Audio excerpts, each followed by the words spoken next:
Hello, good afternoon to all. Let us begin the first session of the module number 4.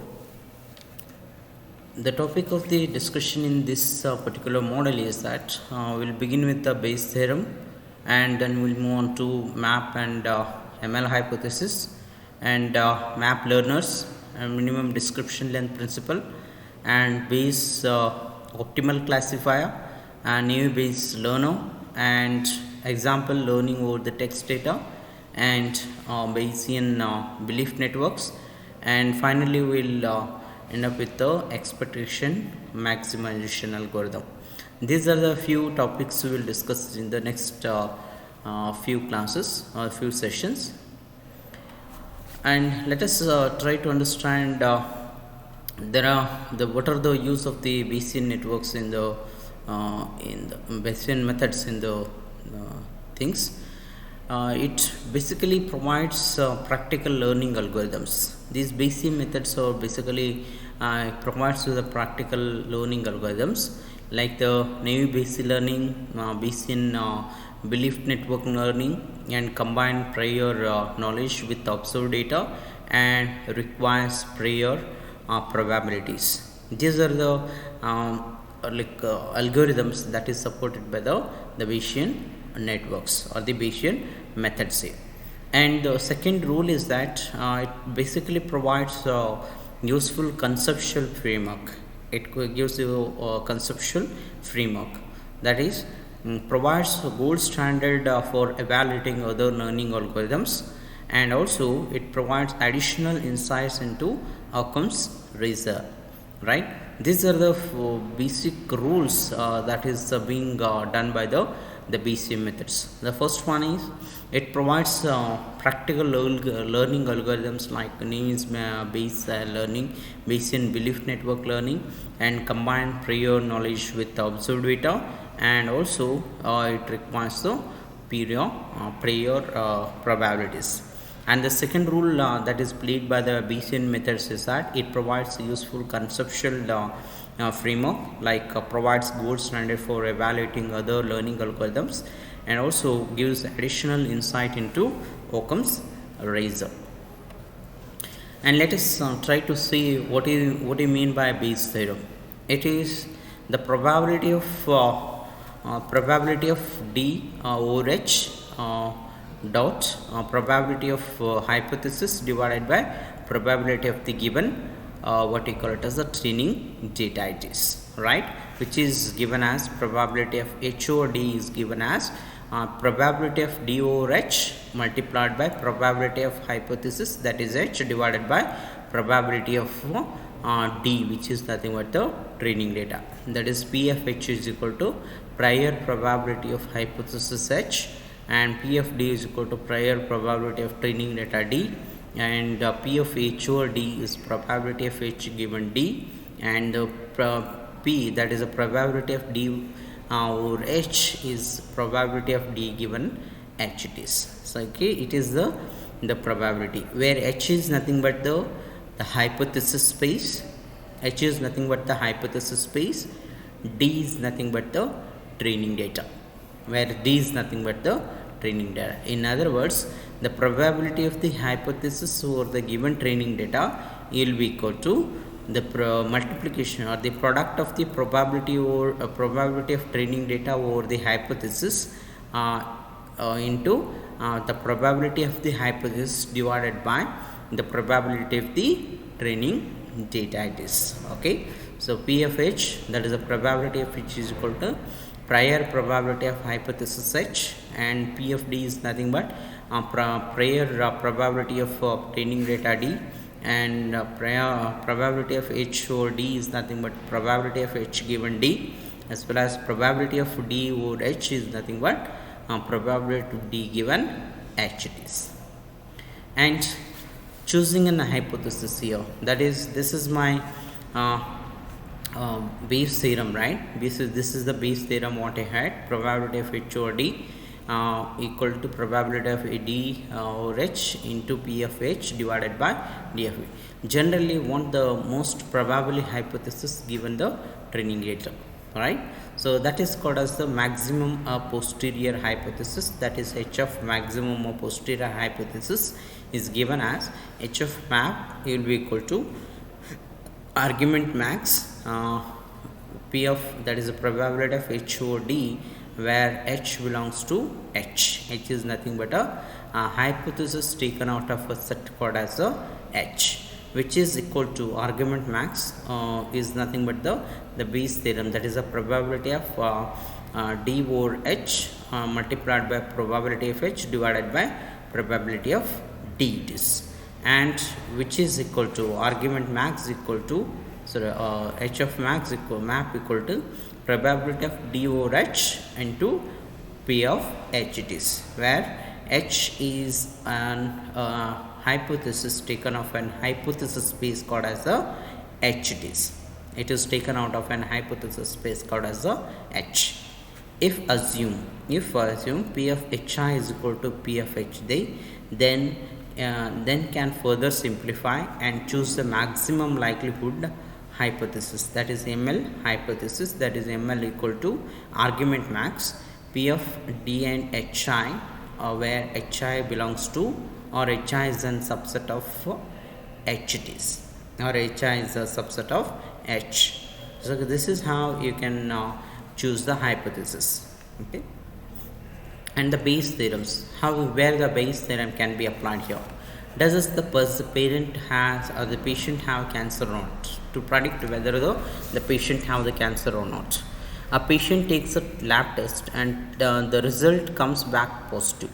The test returns the correct positive result is only 98% of the cases in which the disease is actually present, and a correct negative result is only 97% of the cases in which the disease is not present. Furthermore, 0.00 of the entire population has this cancer.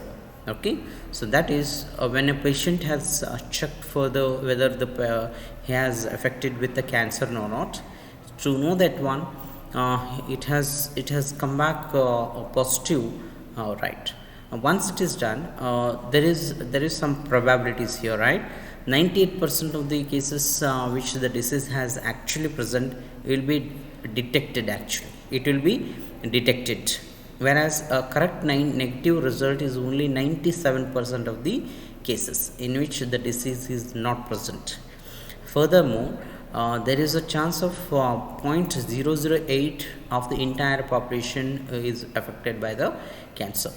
That is, it is called as probability of having the cancer is equal to, and the probability of not having the cancer, right?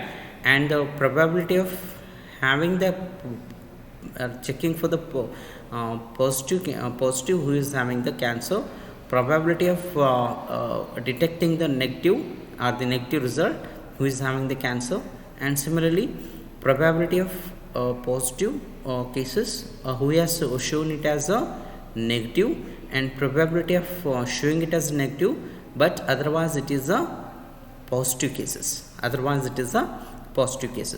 these are the probabilities what you are looking for. And product rule, the probability P A is a conjunction with the B of a conjunction of two events A and B is equal to probability of A or B, right, into probability of B it is, right, which is equal to probability of A or B is equal a dot probability of B is equal to probability of B or A into probability of A. It is a conjunction rule. It's a conjunction rule. Probability of A and B will be equal to probability of A or B into probability of B, which is equal to probability of B or A into probability of A it is. Sum rule, right? The probability for disjunction of two events A and B, the probability for disjunction of two events A and B will be equal to the probability of disjunction will be equal to probability of A plus probability of B minus probability of A conjunction B it is. A conjunction B it is. That is called as the sum rule. The probability of A disjunction B will be equal to probability of A plus probability of B minus probability of conjunction of two events called as A and B, which you can be use the previous formulas to replace this one. Either you can use the P conjunction with B, or the P probability of A conjunction with B can be replaced with any of these two formulas. And theorem of total probability. Theorem of total probability: if events A1 to An are mutually exclusive, with P of A of I will be equal to 1, where I ranges from 1 to n. It is I is the sum of I equal to 1 to n. It is then probability of B will be equal to I equal to 1, right, to n. That is a sum here, that is probability of B or A into probability of AI plus probability it is a sum from where I ranges from 1 to n. It is a sum of probability of B or AI into probability of A or I, where I ranges from 1 to n. It is. So these are the rules for the probabilities.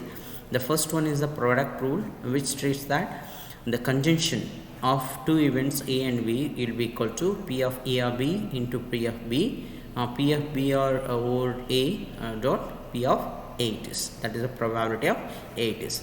Sum rule: probability of a disjunction of two events A and B, that is, it will be equal to probability of A plus probability of B minus probability of A conjunction B. It is. Theorem of total probability: if events A to n are mutually exclusive, with summation of P of probability of A to I, where I ranges from 1 to n, which is equal to 1, then the theorem of probability will be given as P of B will be equal to summation of P of B or AI into probability of A to I, where I ranges from 1 to n. It is. And brute force map hypothesis learner: for each hypothesis H in H, calculate the posterior probability. Right? For each hypothesis H in H, calculate the posterior probability. That is, probability of H over D will be equal to probability of D over H into probability of H divided by probability of D. It is. Output the hypothesis, that is the H max with the highest posterior probability. So how you just calculate the hypothesis, that is hypothesis for each hypothesis H, calculate the posterior probability, then you increment, or then you just display the output the hypothesis H map with the highest posterior probability, that is H of map will be equal to argument max P of H over D, where H is a subset of H. It is for each hypothesis, right?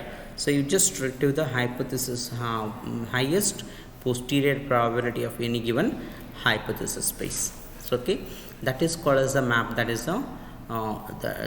that is how you are just going to use the formula. First you find the posterior probability. Once it is done, among all the posterior probability available, retrieve the highest posterior probability. And the relations to concept learning: consider our usual concept learning task, right? Instance space X, hypothesis space H, and training examples T. Consider the finest algorithm, learning algorithm, outputs most specific hypothesis from the version space, VS H and D. What would best role produce as the map hypothesis? Does its finest output map hypothesis or not? Here is one concept learning task. What is that? We have something called as the instance space X and hypothesis space H and training examples D, and whether the finest algorithm is going to generate and version space. Version space is nothing but collection of all your hypothesis space, right? So that is hypothesis, right? Outputs more specific hypothesis from the given version space. And what would Bayes rule produce as the map hypothesis, right? And does this find its output a map hypothesis or not? And assume the fixed set of instances, that is x1 to xm.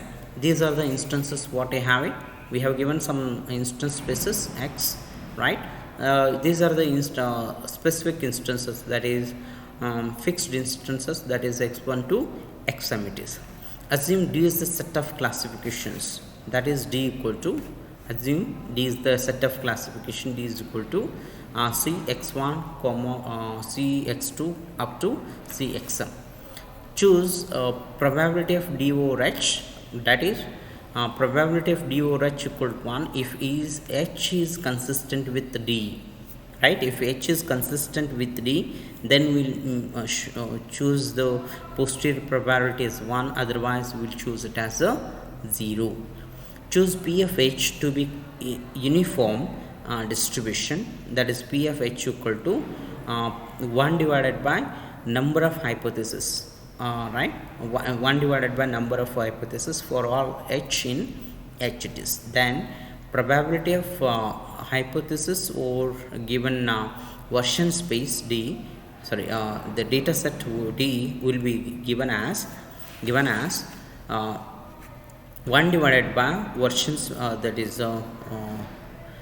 the sum of all the version spaces we have, or the number of hypotheses in the given space over the given H and D, if H is consistent with D. If H is consistent with D, this is the formula what you are doing. Otherwise 0 will be get used it. 0 will be used it. That is we are just assuming a set of instances x1 to xm, where assume D is the set of classification, D is equal to C1 x1 to C of xm.